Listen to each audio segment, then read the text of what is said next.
انسان زندگی میں جب جدوجہد کرتا ہے، کوشش کرتا ہے، وہ بہت سارے دنیاوی اسباب اختیار کرتا ہے۔ جتنی عقل اللہ نے دی ہوتی ہے اس عقل کا بھی وہ استعمال کرتا ہے، کوشش کرتا ہے کہ کچھ اچیو کر سکے زندگی میں، کچھ مقاصد کا حصول اسے میسر آئے۔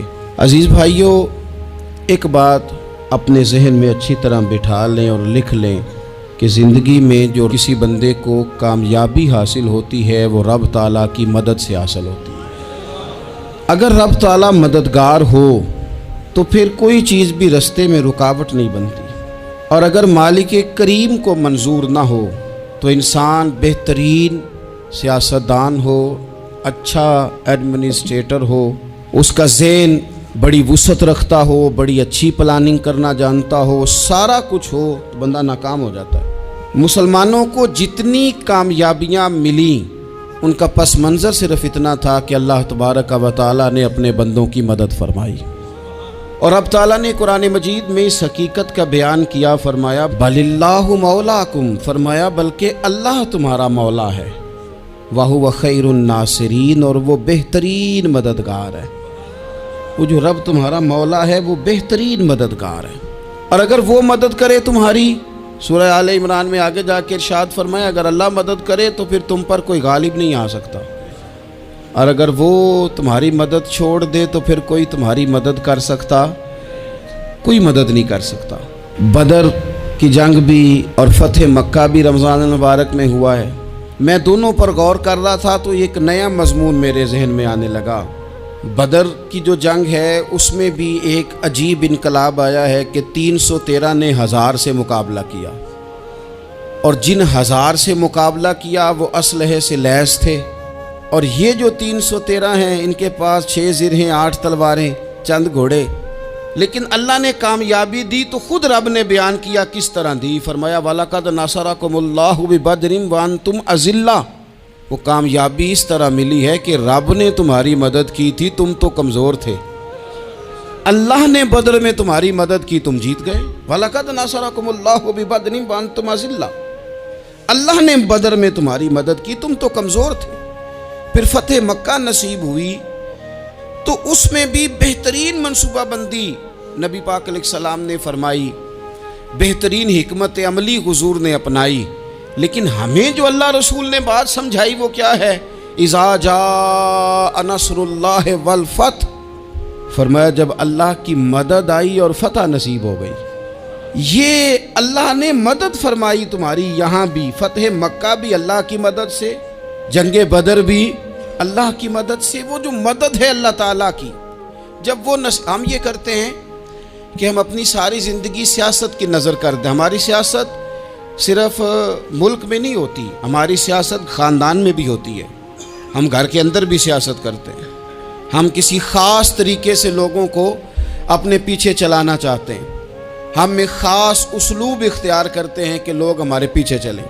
اس کا نقصان ہمیں یہ ہوتا ہے کہ سیاست جو ہوتی ہے یہ شطرنج کے ہیر پھیر کی طرح ہوتی ہے، تو اس کے راز بڑی جلدی کھلنے لگ جاتے ہیں، پتہ چل جاتا ہے کہ بندہ مخلص نہیں تھا، سیاست کر رہا تھا، طریقے سلیقے سے اس نے جوڑ کے رکھا ہوا تھا۔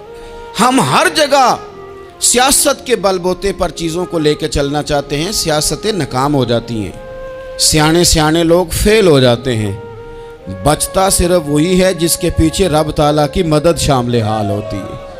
اپنی زندگی کے اندر ہم جو کچھ بھی کر رہے ہیں، جس شعبے سے بھی ہمارا تعلق ہے، آج ہم نے اس بات پہ غور کرنا ہے کہ پہلے تو یہ غور کر لیں کہ جو کام ہم کر رہے ہیں کیا وہ کام ایسا ہے کہ اس میں اللہ کی مدد ہمیں ملے گی؟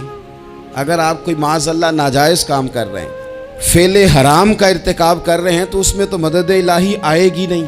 پہلے تو یہ دیکھیں جو کر رہے ہیں وہ کام مدد الہی والا ہے، اور اگر اللہ تعالیٰ کی مدد والا وہ کام ہے پھر اس پر غور کریں کہ کیا ہم نے مالک سے مدد کا سوال کیا ہے، ہمیں مدد میسر آ رہی ہے۔ وہ میں نے بزرگوں سے ایک بات سنی تھی، وہ بڑی یاد رہ گئی۔ وہ فرمایا کرتے تھے قابلیت بھی بڑی چیز ہے لیکن قبولیت سب سے بڑی چیز ہے۔ قابل ہونا بھی بڑی بات ہے لیکن زیادہ بڑی بات یہ ہے کہ اس کی بارگاہ میں قبول بھی ہے کہ نہیں۔ اپنی زندگی میں اللہ کی مدد کی طرف بڑھیں، مالک کی مدد کا حصول اختیار کرنے کی کوشش کریں، اللہ کے ساتھ اپنے آپ کو جوڑیں۔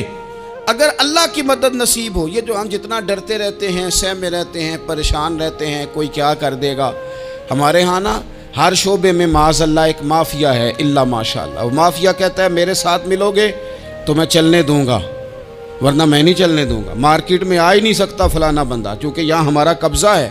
اور میرے بھائی پھر بہت سارے لوگ جن کی نیتیں اور ارادے بڑے اچھے ہوتے ہیں شروع میں، وہ بھی اس مافیا کا شکار ہو جاتے ہیں اور ان کے رنگ میں رنگ جاتے ہیں۔ یاد رکھنا، کسی شخص کی بلیک میلنگ کا کبھی شکار نہ ہونا، کبھی کسی کی میٹھی اور مسجع مکفہ باتوں کا شکار نہ ہونا۔ کوئی کیا کر سکتا ہے اگر اللہ مددگار ہو تو؟ جس کو رب کریم اٹھانا چاہے اسے کوئی گرا سکتا ہے؟ ہم یہ ڈرے ڈرے سہمے پریشان فیصلہ کرنے کی طاقت نہیں، مجھے چلنا چاہیے کہ نہیں، اٹھنا چاہیے کہ نہیں، کرنا چاہیے، اٹھ باندھ کمر کیوں ڈرتا ہے؟ پھر دیکھ خدا کیا کرتا ہے۔ حضرت عبداللہ ابن عباس فرماتے ہیں میرے نبی پاک علیہ السلام نے میری تربیت فرمائی، حضور نے میری تربیت فرمائی، اور محبوب پاک علیہ السلام نے فرمایا عبداللہ یاد رکھنا، یہ نوجوان دوست میری بات لکھ لیں، پریشان لوگ میری بات لکھ لیں، جن کے پاس قوت فیصلہ نہیں وہ اس بات کو لکھ لیں۔ حضرت عبداللہ ابن عباس فرماتے ہیں میرے نبی پاک علیہ السلام نے مجھ سے فرمایا تھا عبداللہ سن، اگر ساری دنیا مل کے تیرا کوئی نفع کرنا چاہے کر نہیں سکتی جب تک میرے رب کی رضا نہ ہو، اور فرمایا ساری دنیا مل کے تیرا کچھ بگاڑنا چاہے تو عبداللہ بگاڑ نہیں سکتی جب تک رب کریم کی حکمت کا تقاضا نہ ہو۔